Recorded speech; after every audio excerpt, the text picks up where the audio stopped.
Hey,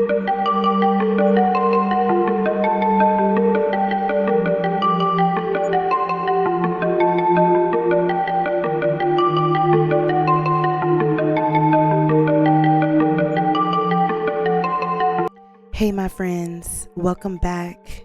Welcome back behind the walls with your girl, Anna B. I'm back in your ears. This time, we're going behind the walls in the state of Arizona.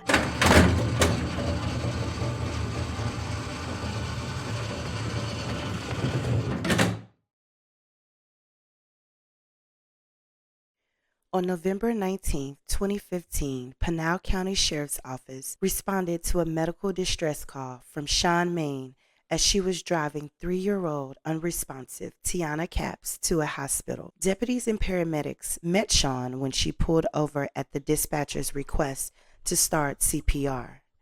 Medical personnel and deputies then took over.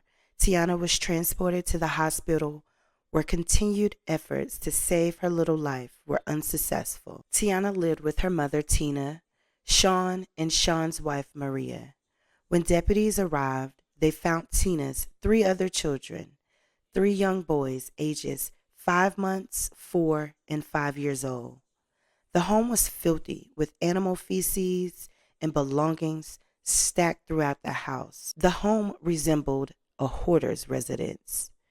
The children were all removed by Arizona's Department of Children's Safety. When detectives interviewed the women living in the home, they established that Shawn was responsible for caring for the 3 oldest children, and Maria cared for the infant. The biological mother, Tina, admitted to providing no care for her children. Shawn admitted that Tiana was under her care at the time of her fatal injuries. Although Shawn claimed Tiana's injuries were self-inflicted, the medical examiner's report did not support those claims. Reports also showed the 5-year-old boy had injuries to his head, and all of the other children were malnourished. Shawn, Maria, and Tina were all arrested on Christmas Eve in 2015, 35 days after Tiana died. Shawn was booked on charges of murder and child abuse, while Maria and Tina were booked on 5 counts each of child abuse.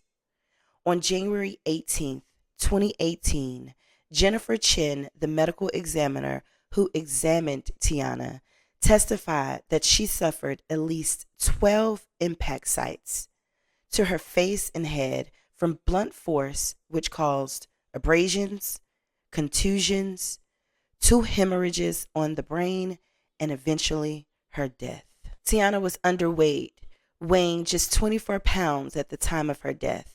She had poor dental health and a severe diaper rash. Despite Shawn's claims, the court found the injuries were not at all consistent with a child falling on their own. Tiana's biological mother pled guilty a year after her arrest and was sentenced to serve 2 years in prison. She pled to 2 counts of child abuse.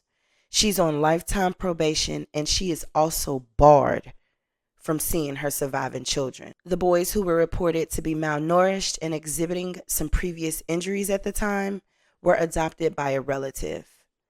Now, a trial date for Shawn and Maria had been set a few times, but there were delays caused by Shawn's ongoing medical issues and other factors in the case. But March 1st, 2024, Shawn was found guilty of first-degree murder, and the following month, she was sentenced to life in prison. Statements from Tiana's brothers, Devin and Azen, were read before the court. "I didn't get to know her because Shawn killed her," Devin's statement said. "I never got to play with her. It makes me happy to know Shawn is in jail." Azen's statement said, "I remember all the darkness and sadness that spread through our house. Please keep this horrible person in prison until she dies." The oldest brother, who was 13 years old, his name is Dominic, he read his own statement aloud. He said, "Shawn is like the devil, just very evil. She was very abusive to Tiana and me. I don't know why she didn't like us. She hated me and made me eat poop and pushed my head against the hard floor. She did not feed us like we are fed today. She always yelled and hit Tiana and me.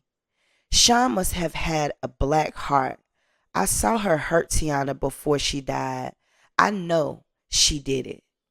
I do hope Sean learned a lesson from all of this and suffers the way I suffered. Your Honor, I want Sean to have to spend the rest of her life in prison. I don't think she should ever be able to get out because I do not want her to hurt anyone else again. Wow. I am glad the police came and removed my brothers and I from that crazy house. I didn't like living there, Dominic said. Well, all three of Tiana's brothers got their wish because Sean was admitted into Arizona's Department of Corrections on April 30th this year, 2024, to serve out her life sentence in prison, where she will not get another chance to hurt another child ever again.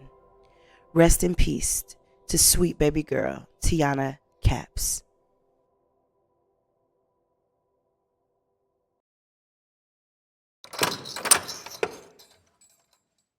Six-year-old Deshawn Martinez was locked in a closet and deprived of food. He weighed only 18 pounds when he died in March of 2020. His parents, Elizabeth and Anthony, admitted to police that they kept Deshawn and his 7-year-old brother in a closet at their Flagstaff apartment for 16 hours a day for a whole month and gave them little to no food. The autopsy determined this poor baby died of starvation, and the manner was indeed a homicide. Both his parents and his grandmother were charged with first-degree murder, kidnapping, and child abuse after Deshawn was found unresponsive. The young boys were placed in the closet as a punishment because they stole food when their parents were asleep. Well, they stole food because they weren't being fed. Elizabeth and Anthony initially attempted to blame Deshawn's malnourished state on a medical condition and to taking diet or caffeine pills. Medical records showed that Deshawn had trouble gaining weight after he was hospitalized at 2 weeks old due to sepsis and a urinary tract infection that resulted in fevers and vomiting at every feeding. Doctors advised both parents how to keep him at a healthy weight when he was discharged. Deshawn weighed 34 pounds at 4 years old, but dropped to 27 pounds a year later. And again, he weighed only 18 pounds when he passed away, the size of a 1-year-old, and he was 6. The siblings of Deshawn's, ages 2, 4, and 7, were taken into the custody of the Department of Children's Safety. Elizabeth pled guilty to first-degree murder and child abuse in May of 2023. That July, she was sentenced to life in prison without the possibility of parole. Elizabeth's lawyer had asked the judge for parole possibility after serving 35 years. But the judge told this failure of a mom that while she did express some genuine remorse, her heinous, cruel, and depraved behavior warranted imprisonment for the rest of her natural life. Agreed. Deshawn's father was convicted this year, May 2024, for his son's death, 2 counts of child abuse, kidnapping, and aggravated assault on law enforcement officers. During his trial, it was revealed that he would sit next to the closet, playing video games, while Deshawn and his brother were locked inside the closet from 8 p.m. to noon and did not attend school. The older brother weighed 28 pounds when he was rescued by police. He recovered after spending 2 weeks in the hospital. Their daughters were found healthy and they didn't have any restrictions. Anthony was sentenced in June to natural life plus 68 years on the additional charges. For the grandmother, she ultimately changed her plea from not guilty to a guilty plea of manslaughter and attempted child abuse. She received 7 years on the manslaughter and 12 years on the attempted child abuse charge. Rest in peace, Deshawn Martinez.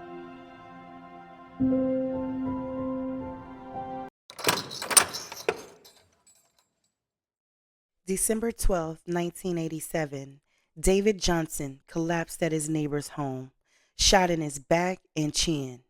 He tried getting in his home to escape the masked man, but couldn't because Susan, his wife, had locked him out. At the scene, police determined David was shot by a .357 Magnum revolver. Oddly, they also found pieces of dried potato at the crime scene. Neighbors heard the gunshots and saw a man running from David and Susan's home before getting into a green vehicle and driving away. An officer who was headed to the crime scene spotted the green vehicle leaving the Baghdad area and stopped the car. Michael White was detained, but because Susan had blamed her ex-husband for the shooting, Michael was released. It was later determined Susan's ex-husband was not involved in David's murder. Police dug deeper into Susan's background and learned that she was sexually involved with Michael White. They met in January of 1987 in Prescott, Arizona, where they both worked at a nursing home. The plot to kill David began after Susan purchased a life insurance policy for David and made changes to the policy offered by his employer. 2 days afterwards, David was dead.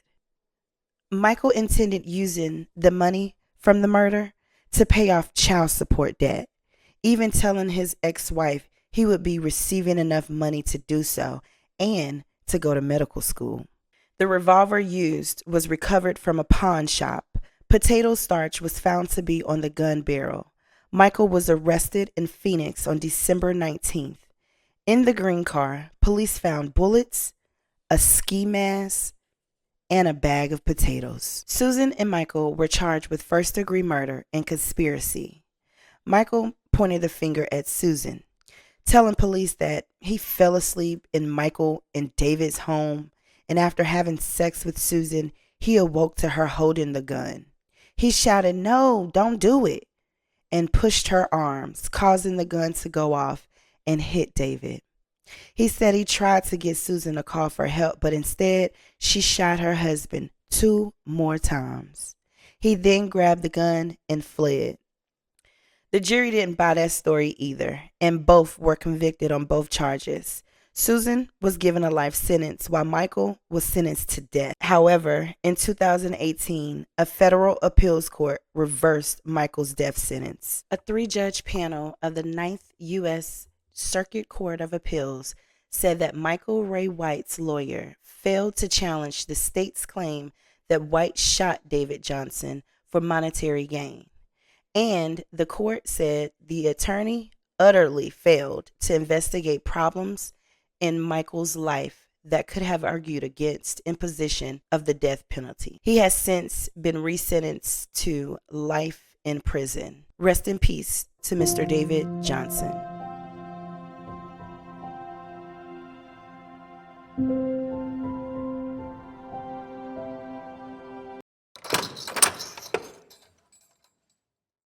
To you, the surviving children told police they opened gifts and went to the mall on Christmas Eve before their mom, Connie Villa, tried poisoning them with prescription drugs.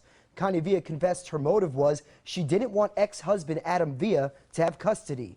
Today, we heard from him for the first time since police say his ex-wife tried stabbing him to death.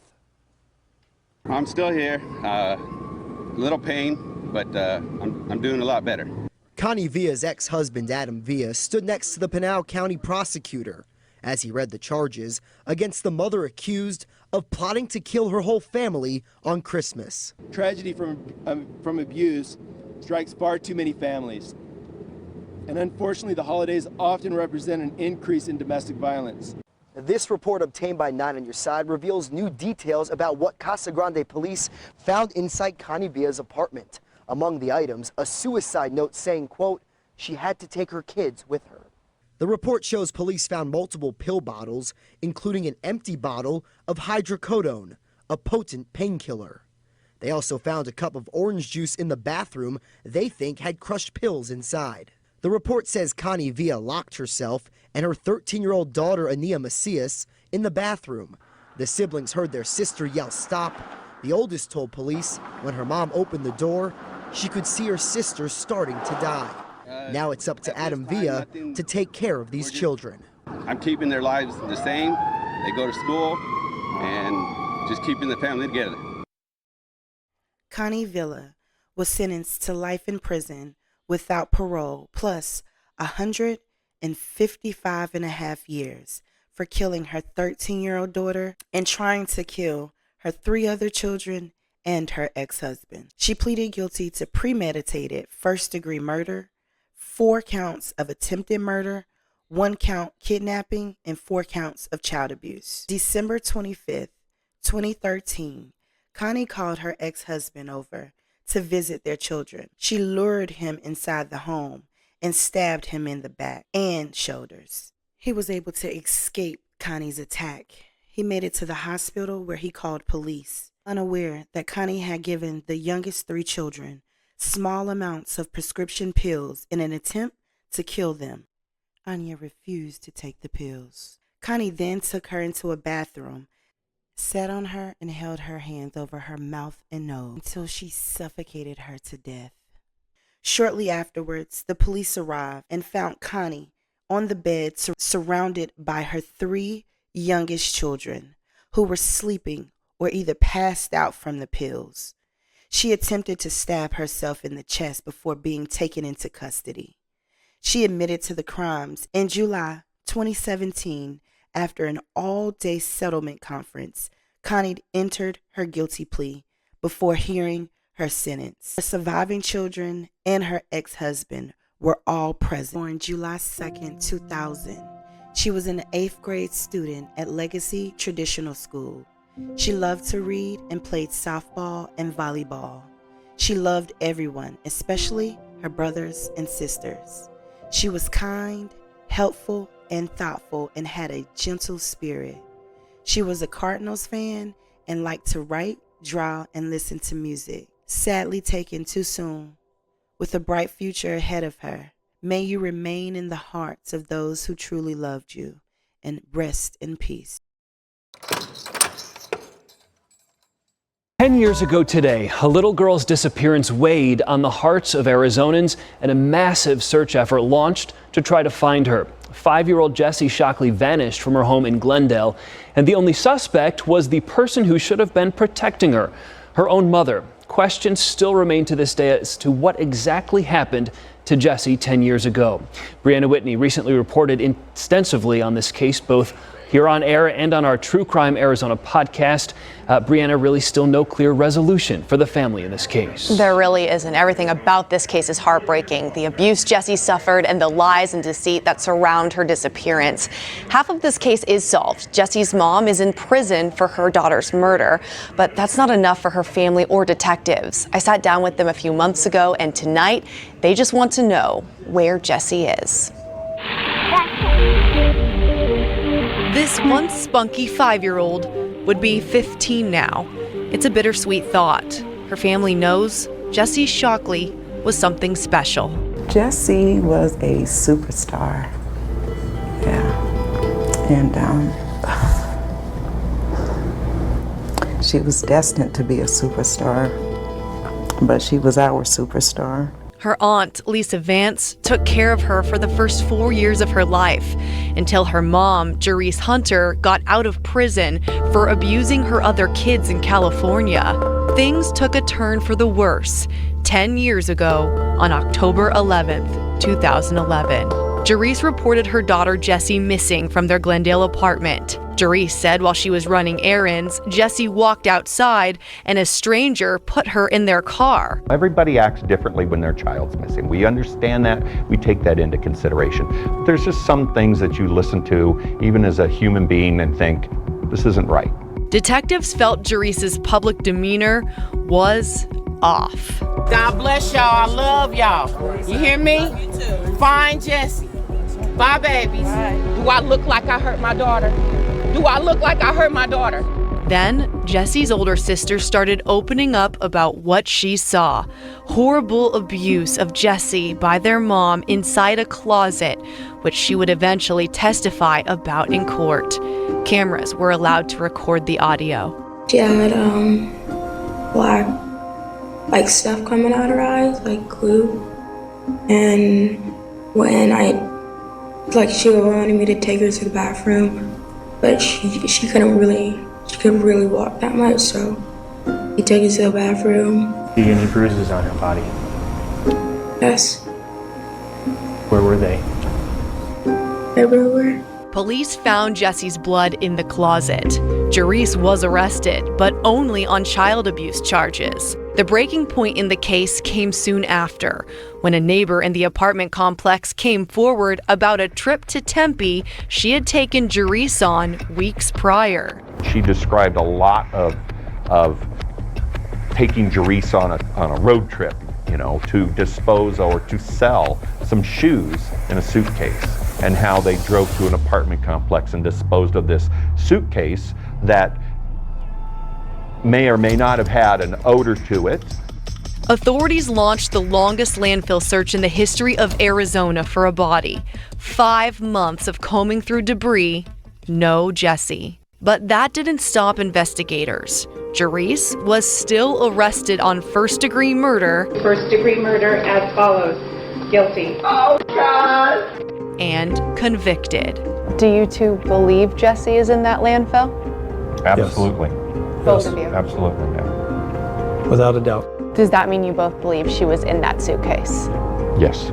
Yes. I just believe in my mind and in my heart, in my soul, I believe she is there. That's her final resting place. We left balloons and we said our goodbyes at that landfill.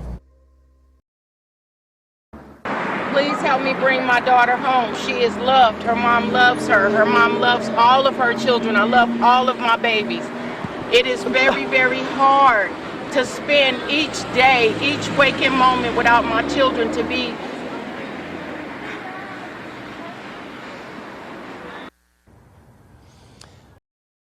A very sad case indeed. Over the course of their investigation, Glendale police learned that Jhessye had been absent from school for days and weeks at a time in the 2 months leading up to her disappearance.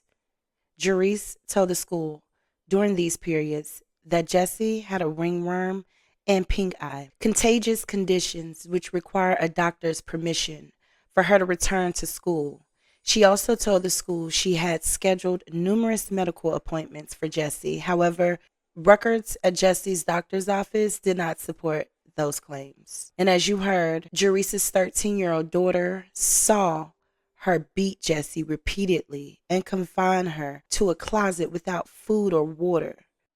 Witnessing her little sister with black eyes and bruises all over her body, and described the closet where Jhessye was kept smelling like death.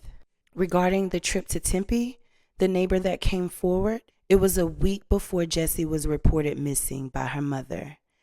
She asked for a ride to deliver some clothes and shoes to a woman in Tempe who had agreed to purchase them. The neighbor pulled her car to the back patio gate of Jhessye's apartment so she could load the clothing into the trunk.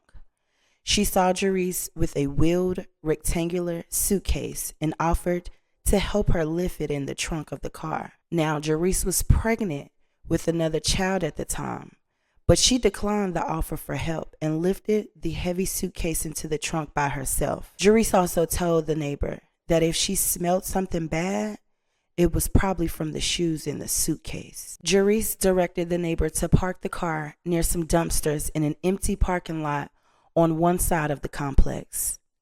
Jhessye claimed that the woman who agreed to purchase the clothing items had told her to leave the items in the dumpster. The neighbor then saw Jhessye put on some gloves and then struggled to put the heavy suitcase into the dumpster.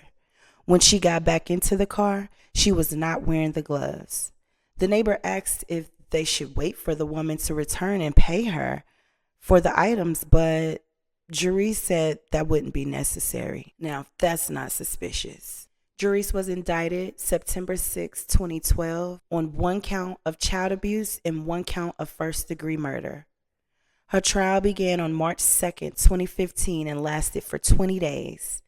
On April 27th, after 4 days of deliberations, the jury unanimously found her guilty on both counts and further found that aggravated factors had been proven. She was sentenced to life plus an additional 20 years. And in regards to the previous conviction for child abuse in California, she served 4 years in prison for that offense. If only Lil Jhessye had been kept with her family where she was when this horrible woman was in prison, she might still be alive today. Rest in peace, little Jhessye.